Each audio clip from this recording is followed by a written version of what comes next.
ஒரு சீரியஸான நோய்ன்னு சொன்னா அட்மிட் பண்ணுவாங்க. அட்மிட் பண்ணா அங்க வார்ட்ல வச்சு பார்த்துக் கொள்வாங்க. இல்லைன்னு சொன்னா ஜெஃப்னா அனுப்புவாங்க. அப்படித்தான் ஒரு நடைமுறை இருந்தது. வணக்க மக்களே, நான் விஜயதரன். கௌரவ பாராளுமன்ற உறுப்பினர் வைத்தியதிகாரி அர்ச்சுனன் அவர்கள் சாவகச்சேரி வைத்தியசாலையை எவ்வாறு கொண்டு வரணும் என்று சொல்லி கனவு கண்டாரோ அது இப்ப நிகழ்ந்து கொண்டிருக்கு. நான் என்னுடைய கண்ணால கண்டதன் அடிப்படையில இந்த வீடியோ பதிவு செய்யறேன். நல்ல விடயங்களை பாய்த்து கொள்றதுல எந்த பிரச்சனையும் இல்லைன்னு நான் நம்புறேன். ஏன்னு சொன்னா தெளிவாண்டு புரிஞ்சுக்கொள்ளுங்க. சாவகச்சேரி வைத்தியசாலைக்கு ஒரு மருத்துவ தேவைக்காக நான் அடிக்கடி போய் வர்றது உண்மை. அங்க நடக்கிற நடைமுறைகள், செயற்பாடுகள் அனைத்துமே எனக்கு தெரியும். அதன் அடிப்படையில நான் என்னுடைய கண்ணால பார்த்ததன் அடிப்படையில ஒரு வைத்தியர் தொடர்பாக இந்த வீடியோ பதிவு பகிர்ந்து கொள்ள இருக்கிறேன் உங்களோட. ஒரு சகோதர மொழி பேசுற ஒரு வைத்தியர், நிச்சயமாக அவர் புதிதாக வைத்தியசாலைக்கு வந்திருக்காரு. நான் எனக்கு தெரிஞ்சு சாவகச்சேரி வைத்தியசாலைக்கு புதிதாக வந்திருக்காரு. நிச்சயமாக உங்களுக்கு எல்லாருக்கும் தெரியும், நோயாளர் வார்டு, அதாவது நோயாளர் விடுதின்னு சொல்லுவாங்க. நோயாளர் விடுதியில அந்த வைத்தியர் கடமையில் இருந்தாங்க. நாங்களும் ஒரு சத்திர சிகிச்சை செய்யக்கூடிய நிலையில அங்க அனுமதிக்கப்பட்டிருந்தோம். அதன் அடிப்படையில அந்த சத்திர சிகிச்சை செய்யறதுக்கான ஏற்பாடுகள் எதுவுமே அங்க நடைபெறாது. முதல்ல அப்படித்தான் இருந்தது. ஒரு சீரியஸான நோய்ன்னு சொன்னா அட்மிட் பண்ணுவாங்க. அட்மிட் பண்ணா அங்க வார்ட்ல வச்சு பார்த்துக் கொள்வாங்க. இல்லைன்னு சொன்னா ஜெஃப்னா அனுப்புவாங்க. அப்படித்தான் ஒரு நடைமுறை இருந்தது. அப்ப நாங்க அந்த நடைமுறையை நோக்கி அப்படித்தான் நடக்கும் என்று போகும் பொழுது அந்த வைத்தியர் புதிதாக இருந்தாரு. நிச்சயமாக ஓகே, எல்லா வைத்தியர் மாதிரி தானே என்று சொல்லி நாங்க அந்த நடைமுறைகளுக்கு இணங்கித்தான் எங்களுடைய வேற எந்த கற்பனையும் இல்லாம தான் அங்க போறோம். போகும் பொழுது தெளிவாண்டு புரிஞ்சு கொள்ளுங்க. அவர் ஒரு சகோதர மொழி பேசுகிற வைத்தியர். அவர் உண்மையாவே நான் பார்த்த அளவுக்கு காலையில போறோம்னு வைங்களேன், காலையில இருந்து அந்த வைத்தியர் கிட்டத்தட்ட நான் பின்னேரம் நாங்க டிக்கெட் வெட்டி வெளியேற மட்டும் அவர் வைத்தியசாலை அந்த நோயாளர் விடுதியிலே இருக்கிறாரு. நோயாளர்களுடைய நோய்களை கேட்டறிகிறாரு. நோயாளர்களுடைய வலிக்கு தீர்வு வழங்குறாரு. அது மட்டும் இல்ல, தெளிவா புரிஞ்சு கொள்ளுங்க. அந்த நின்ற நாட்கள்ல கிட்டத்தட்ட ஒரு நாள்ல 10 சிறிய தரமான சத்திர சிகிச்சைகள் அவரால் நிகழ்த்தப்பட்டது சாவகச்சேரி வைத்தியசாலையில. உண்மையாவே மிக மிக சந்தோஷமா இருந்தது. ஒரு வைத்தியர் என்றது உண்மையாவே அதான் சொல்றேன், கடவுளுக்கு நிகரண்டே. நான் ஏற்கனவே ஒரு வீடியோ பதிவு செஞ்சுக்கிறேன்.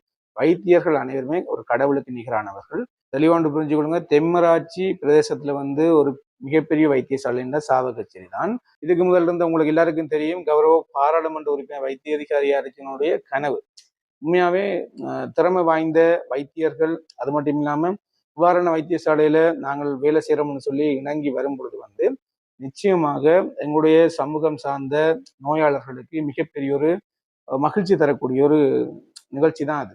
அன்றைக்கு பார்த்த அந்த வைத்தியரை, அப்பதான் அந்த வைத்திய தொழில இருக்கிற மரியாதை எனக்கு அவ்வளவு ஒரு தாதியர் செய்கிற, அதாவது சொல்லுவாங்க நேர்சன்னு சொல்லுவாங்க, அவங்க செய்கிற வேலையை கூட அந்த வைத்தியர் செய்கிறார். நிச்சயமாக அவங்களுக்கு ஒரு சல்யூட் பண்ணிடுறேன் இதுல இருந்து.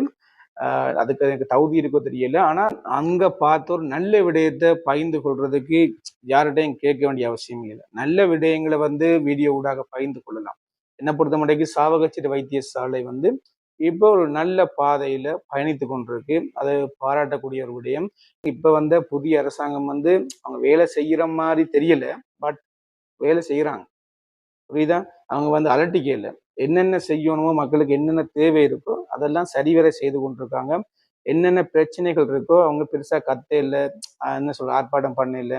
என்னென்ன விடயங்கள் செய்யணும்னு நினைக்கிறாங்களோ அதை செய்யறாங்க. எனக்கு இப்பதான் அந்த படிப்படியா அரசாங்கம் அமல்படுத்துற திட்டங்கள், இப்ப அரச ஸ்தாபனங்கள்ல நடக்கிற மாற்றங்கள் எல்லாத்தையும் பார்க்கும் பொழுது தெளிவாக தெரியுது. நிச்சயமாக புதிய அரசு வேலை செய்யறாங்க. நிச்சயமாக இன்னும் ஒரு வருடங்கள் 2 வருடங்கள் போக மிகப்பெரிய ஒரு மாற்றத்தை இலங்கை நாடு அடையும் என்றதுல எந்த மாற்று கருத்தும் இல்லை. நிச்சயமாக வீடியோ பதிவு உண்மையாவே யாரையுமே அசிங்கப்படுத்தணும் என்று கிடையாது. கௌரவ பாராளுமன்ற உறுப்பினர் வைத்திய அதிகாரி அர்ச்சுனன் அவர்கள் உங்களுக்கு தெரியும், நான் சாவகச்சேரி வைத்தியசாலையை மிகப்பெரிய ஒரு ரேஞ்சுக்கு கொண்டு வரணும் என்று தான் முயற்சி எடுத்தார். அதுக்கான முன்னோட்டத்தை தான் ஆரம்பிச்சாரு.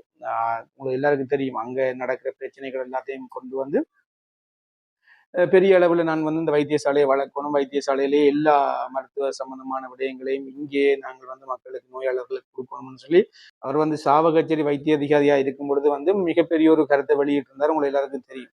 அது இப்ப படிப்படியாக புதிய அரசு வந்த பிறகு அமுல்படுற மாதிரி எனக்கு தெரியுது. எங்களுக்கு சகோதர மொழி பேசுற அதெல்லாம் தேவையில்லை. எங்களை பொறுத்த மட்டும் வைத்தியர் என்பது மொழி கடந்தவர்கள். அவர்கள் எங்களுடைய வழி புரிந்தா காணும். அவர்கள் உண்மையாவே எங்களுடைய வழி புரிந்து எல்லாமே திறன்பட செய்யக்கூடியவர்களாக இருக்கிறார்கள். அதன் அடிப்படையில வரவேற்போமே, நல்ல விடயங்களை வரவேற்கலாம். என்னை பொறுத்த மட்டும் நல்ல விடயங்களை வரவேற்கிறதுல எந்த வெட்கமும் படக்கூடாது. அதன் அடிப்படையில அங்க நடந்த ஒரு நல்ல சம்பவத்தை உங்களோட பகிர்ந்து கொள்றதுல மிக்க மகிழ்ச்சி. இன்னொரு வீடியோ சந்திக்கும் பாரு. பாய்.